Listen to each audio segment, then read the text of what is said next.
Whoa, it's Wulzy. Welcome to day 10 of the 12 creations of Christmas. What have we got today? Last time we made the magic gauntlet. It's time to move on to Spike. I don't know how that's gonna segue, but to recap, we've got the fire part, the early 2.1 looking ice part, the bland looking poison part. Don't worry guys, I agree with you here. The electric shadow part. I don't know why it's electric. Just give me a break. The lava part, which is actually pretty decent apart from the block design and the spikes and stuff. The time part, which is very empty. The laggy but cool looking crystal part. The chaos part, which I started making the magic part for and then realized I was supposed to be making the chaos part. And then we have our kind of lazy but somewhat effective magic part to lead on to Spike, which is supposed to be desert themed. I don't know how it's going to work either. My first idea is to select everything, give it a new group 618, which can pulse to white. If I do something like this, everything's white, the background's black, and then we just put background triggers that swap them to a sandy looking color. I don't know. If I put another pulse for 618 on a 0.1 fade time to hold for full on a black, you see how it fades out like that? That's pretty cool. It shows the color, but then goes. I'm just blurring some slopes next to each other for the indication to jump. I could probably put this on top of the blocks as well if I scaled up and put it on T3, for example. Yeah. Why is GeForce giving me a frame counter? Hold on. I might have to use a lot of gray in this to really make it feel spiky, you know? Seems a bit off. Maybe we could scale up some glow in like the bottom corner. Low opacity black or something. Okay, that's a good start. Then for our spikes, we can use that color channel 16, but increase the brightness a bit at the top of B2, and then we can put this glow underneath for more shading there. Just mini space that down into place, and then can probably just rotate these around the middle with less scale at times. Oh, I'm gonna have to shift those. I need to scale these back up so they fit the bottom of the spikes. Okay. Let me level this correctly, but we could make this look like it's chained to somewhere. I guess we can kind of lock that there. Then we can individually rotate the different parts of the chain. Then I'm going to be lazy and just copy paste sections of the chain onto themselves. But you can see the flat edge of that chain is not really attached to anything. So the final touches I'm going to add. Give me the values of this. I'm going to paste it onto this glow on the very top of B1. I don't know why I've done this all on the same editor layer. I've kind of screwed myself here. We shouldn't be using glow for this. We should be using the other circles that I used earlier. Like this maybe? That actually looks pretty good to me. Now here is the true test. Am I able to scale this down at a consistent... Ooh, I am. Wait, but before I do that, I should actually set up my rotation. So this is going to be the centerpiece right here. Everything else is going to be 620. Let me just remove that from the center. 620 rotates around 619. I'm going to say 15. Why not? And then it's all uphill from here. We can just copy paste, build helper. You know the vibes. I am going to mix up the easings though and some of the timings as well. I like the idea of one being back and out. It can go the opposite direction as well.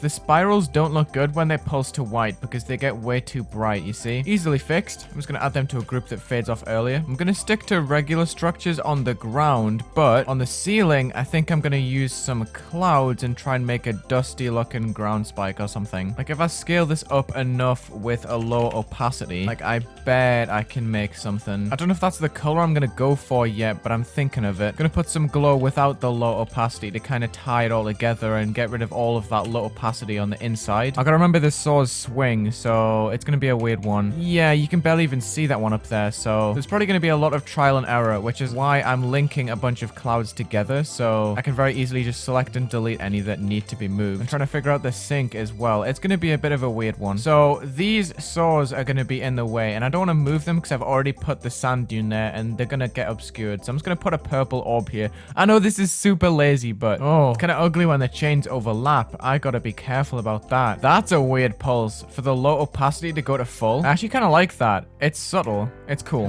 How can I make like dust that's just floating in between the blocks? I bet these objects, if I put them on like group 7 or something, I was gonna have it as a bit of paler decoration, but it could be used as a moving background with a bigger and darker layer behind. These need to fade on as you hit the UFO portal. It can be a really short fade time, so it's like you're entering a tomb. I think I need to put black circles underneath some of this just in case it's slightly transparent. And if I put the blocks on B4, they they get actually covered up. I think I gotta start with some black blocks for the design. Okay, so I need to make all of this on B4, don't fade, don't enter, and then we need to set all of the default blocks to invisible. Now these objects that overlay look super ugly. When the blocks had an outline, it looked nice as like a little shine on top. Yeah, I'm sorry, but these have just got to go. Mission: add invisible objects to these. Kind of an urgent mission, I'm not gonna lie. Every 2 steps down, we're just gonna copy paste this. We're kind of making progress. If I can tie this into a bunch of different blocks and details, I think it's gonna look quite nice in the end. Example: if I put this at the very bottom of B4 underneath even the object and scale it up, it can make some ground decoration. I guarantee that it's gonna fit inside the sand that's at the top of the level. Okay, that works honestly. And I think I'm gonna underlay some slightly scaled up pulsing objects underneath the black blocks. But it goes underneath a lot of other details. Hold on. Just tweak the size and the color of these objects. Looks pretty nice, but we're definitely gonna have to have something that covers up the whole object because the ground looks so open.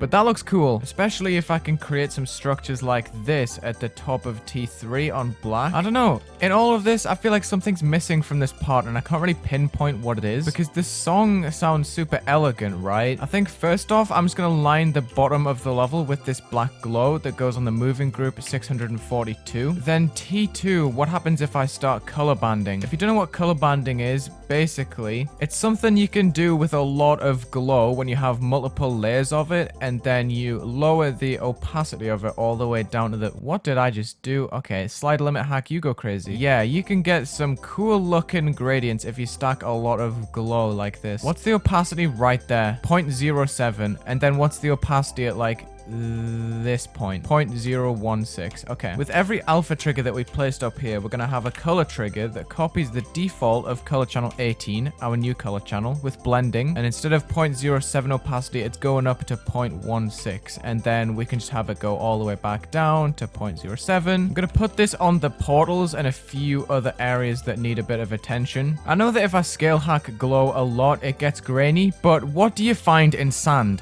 Grains. Sand is literally made of oh god, it goes behind that. No, no, no. Hey, this is looking a bit more colorful now. Awesome. Let me see if I can make pulses for the black color channel real quick. Ooh, that's a cool pulse, right? I pulsed the black color channel to copy the color of the sand and stuff. Now I have to filter out all of this glow that's on the saws and put them on the black that we made on color channel 12. Let me see if I can increase the brightness on the spiky saws as well. Also gonna set this glow at the bottom to the black that doesn't pulse. Hold up, I could be a genius. This object can rotate like 45 degrees maybe. And then we flip it, rotate it 90 degrees. There we go. That is an angle that makes sense, right? The bottom one needs to move the opposite direction. It's on the color channel that we made earlier with the color banding. And if I copy paste this a lot, oh, that looks cool, right? You see, I've made like a rotation on each portal, which is simultaneously the coolest and the lamest thing ever. I'm probably gonna keep it, honestly. That looks kind of interesting. Now, for this transition, I have an idea of how I'm going to make it work, but it's going to be a little bit finicky. See, I already just selected an object from the previous part. This is why it's going to suck. I guess I just got to systematically select blocks from every single layer. New group, 643, is going to be on a pulse. It's going to be on a hold for 10 seconds, and it's going to fade out for 0.5, all to black.